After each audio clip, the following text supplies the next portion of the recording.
أدي أبي عاوزله مس من تتعرضنا حشنا مس أبي مس إساياس كده مس إساياس معراء بحنسا علينا ولدنا توالدنا إنا أبزأوا نزي أجن كبير حزن كبير نبعات أكل معنا عننا دكنا بخار عند تحارد حلفنا إنا زي أخن حلفن كلنا إتنا يقدم نكاد أنتي جزية ملؤ باهي لسلاسة زنوارة جزية موائل نسيت رسيعه هيك من تعلنا أكبيت حزني نازلني أنا بس أبي يجي سكع هيك تقراين إلى إثيوبيا كنت حقائق وقت نبر دسي بدنا سلام كنا بردك أنا هنرئي الموتو ما يتولى زي ما ترى عينا دك أنا هنرئي دسي بدنا محمر يملسن كويلنا كم إنا هنقبر ده دحا سلام كن فتحي سلام بعلو تردي وقفه كذا كل خبرنا عدنا سلز هلو كل خبرنا يا أخي جيب لي دمصيت حدي سلام كبرات تخاتاتلت ليلو تي في خميس أن يحكم تمليسنا مزيناكم علنا نايلومي حصر زبلت حبريتها لاتنا حبريتنا أب كندا تنبرو تجارو إيرتراويان بحفشة ولا إثيوبياويان كلهم ولا سوداناويان أخون مالسي سوداناويان كوا دحاني محق زربا نبشم نايم كل خال ولا أنكم ما قطو طبقا قطر كومينيتي حيال كومينيتي لو حجي تتساقم حادقا سلزقاطمكا زي كونسي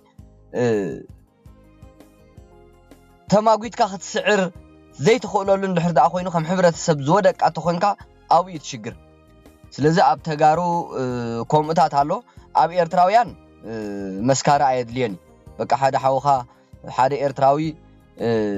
ني ايرتراو قتليو زچكنن زحيلن نمبر حدا ايرتراوي بطعمي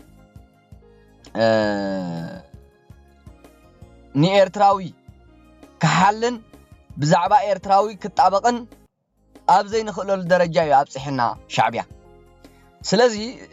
ملእختي ወይ ካ ናይ ጥንቃቀ ملእختي ነዚ ከምዛ ዓይነት ሕብረተሰብ ኩሉ ግዜ ብጥንቃቀ ለይቲ አባራት አምሲኹም ንቤትኩም ክትከዱ ከለኹም ብስነ ስርዓት ጉዳይ መስተ ክትዛናግዑ ከለኹም ፍላይ ከዓ መኪና እንድሕር ሒዝኩም ከድኩም ተዛናጊዕኹም ምስ ወዳእኹም መኪና ዘይመሓዝ ዘይምርባሽ ምስ ሰባት ፍላይ ከዓ ስኹም ጸለምቲ ይኹም ምጽዓዱ زي بقى زي من لخاف ناتو اب كندا حجي مستزلو صعق ناي سدتنياتاتن مستزلو صقمات ناي سراحن منبر ابايتن تحاويسو الله يا حدا زي يدل نغرات كابتم نبرتي تصلئلو كالا الله سلازي طنقاقه صلمت سلازخون گلمل ايكونكون سوري ግን ناي سدتنيا ጉዳይ كندا نزوم دق عدي نخاناداويان صقم فطيرلهم ስለዘሎ ስለዚህ ጥንቃቀት መንግስቲ አብ ስደተኛ ገለገለ ብዙሕ ስታይ አይኮነን ምክንያቱ ባዕሉ ይዞምጾም ዘሎ ነው ህዝብ ግን መንበር አባይቲ ከቢርዎ ዕዳጋ ከቢርዎ ስራሕ ሲኢኑ ስራሕ صقم ኮይኑ ምዝተ ተታሒዙ ፍላይቶም ፖለቲከኛታት ሓደ ቃላት ተጠቂሞም ዝማጎቱሉ ሎ ብዛዕባ እዚ صعق ناي سدتنيا مالت منغست ግን ኣብ ስደተኛ ናብ ደቅ ዓድን ማለሲ ፉል አይኮነን ግን ደሓን ዝኾነ መረዳእታን ጠመተን ሓልየትኒ ዘለዎ ምክንያቱ ባዕሊ ዘምጾም ቶም ኣብዚ መጽዮም ብስራሕ ይኹም ብዝኾነ መጽዮም ቪዛኦም ስወደቀ ኮፊሎም ካልእ ስራሓቶም ዝንቀሳቀሱ ግን እዚኦም መንግስቲ ይሃድኖም እዩ ተህዝቡን ኣብ ልዕሊ እዚኦም ፉል ጠመተ ገይሩ ሽግራት ኣብ ምፍጣሪ ዝርከብ ስለዚህ ጥንቃቀ ኤርትራውያን ናብ ተሓበሬታና خنአቱ ሎሚ ከምዝ ትሪእዎ ዘለኹም እዚ ሰብዚ ሓደጋ ጋጢምዎ ኣሎ ኣብ መንጎ ተዘይተጋግየ ኣብ መንጎ ካልጋርን ኤድመንተንን ይመስለኒ ኣብ ካናዳ ኣውራጃ አልበርታ ኣብ ዝሓለፈ ቀዳም መጋቢት ዕለት 14 ቀትሪ ካብ ኤድመንተን ናብ ካልጋሪ مسيعرختو እናተጓዓዘን ከሎ ሃንደበት በሐላፍ መገዲ ህይወቱ ሰአነ ወድ 22 ዓመት ህንዳዊ ዝትሪእዎ ዘለኹም ካብ ማሕበረሰብ ፑንጃቢ ድሕርሶም ዝወሰደ ዳህሳስ ቀታሊኡ ከም ዝተታሕዘ ፖሊስ ካናዳ ኣፍሊጡሎ እቲ ወዲ 22 ዓመት ካብ ቶሮንቶ ናብ ኤድመንተን ኣብ ቀረባ ከም ዝመፀን ምስ ካልኦት ክልተ መታዓቢቱ ክዛወር ካብ ኤድመንተን ንኻልጋሪ ይጓዓዙ ኣብ ዝነበሩሉ ግዜ እዩ ኣብቲ ብጻዕቂ መካይን ዝጓዓዝሉ ሃይዌይ ካልእ ፒክኣፕ መኪና ዝሓዘ ኣብ ጎኖም ከም ዝነበረን እቲ ነታ መኪና ሒዝዋ ዝነበረ ግዳይ ኢዱ ሓፍ ኣቢሉ ሰላም ከም ዝበሎን ብቕጽበት እቲ በዓል ፒክኣፕ ከም ዝኸተሮምን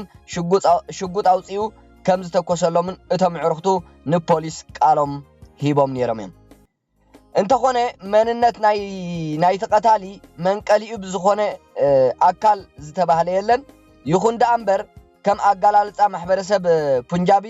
እቲ ቀታሊ ካብ ዓሌታዊ ጽልኢ ተበጊሱ ክኸውን ከም ዝኽእል ክግምቱ ጸኒሖም እዮም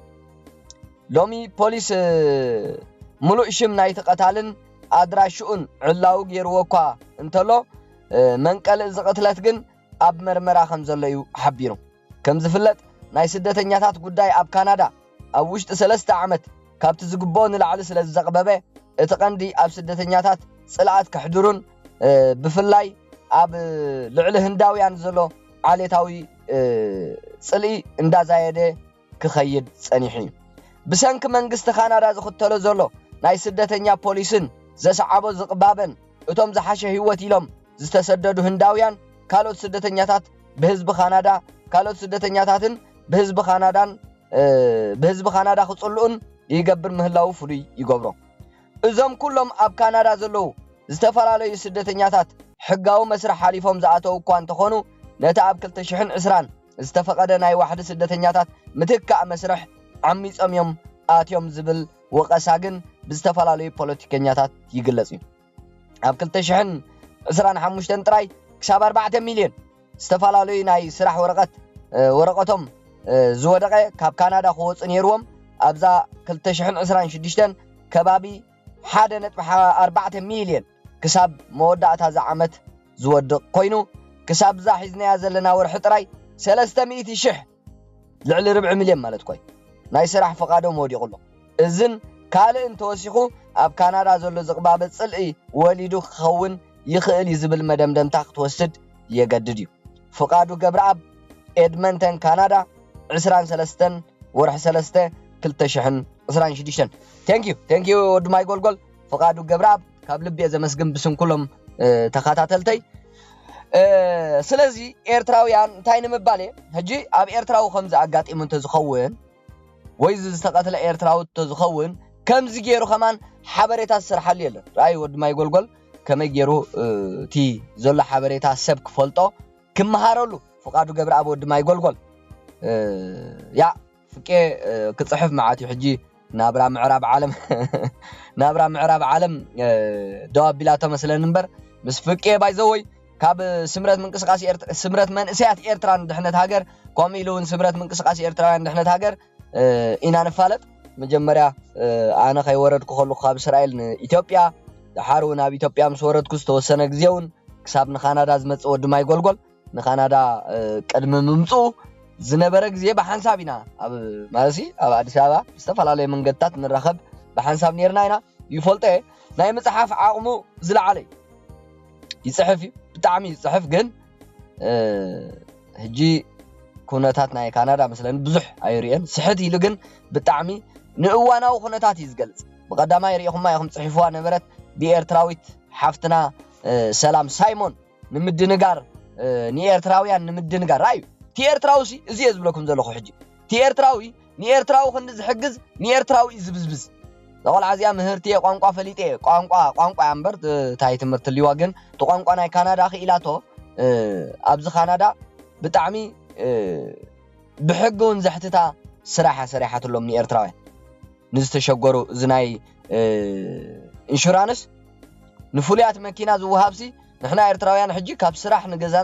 ንገዛና መዓልቲ ወርሓዊ ብዘይ ምቁራጽ ንጓዓዘለን ኣብኡ እትያቶም ንዑ ኣብቶም ንፉሉይ መዓልታት ኢንሹራንስ ዝውሃባ ዝእተወለን ማለት ስለዚ ነዚኣ ተርጊማ ንኽተዕርየሎም ከዓ ክሳብ $300 ካናዳ ሕሰቦ ሕጂ እቲ ኤርትራዊ እዚ أنا خان تعز زبل زلخو كم زتات كي قط منا خلصي كومينيتنا حيال نايدي لي تفتح كومينيتي خلونا خلام دفو زبل زلو كومينيتي شعبي هذا لايز قبرئ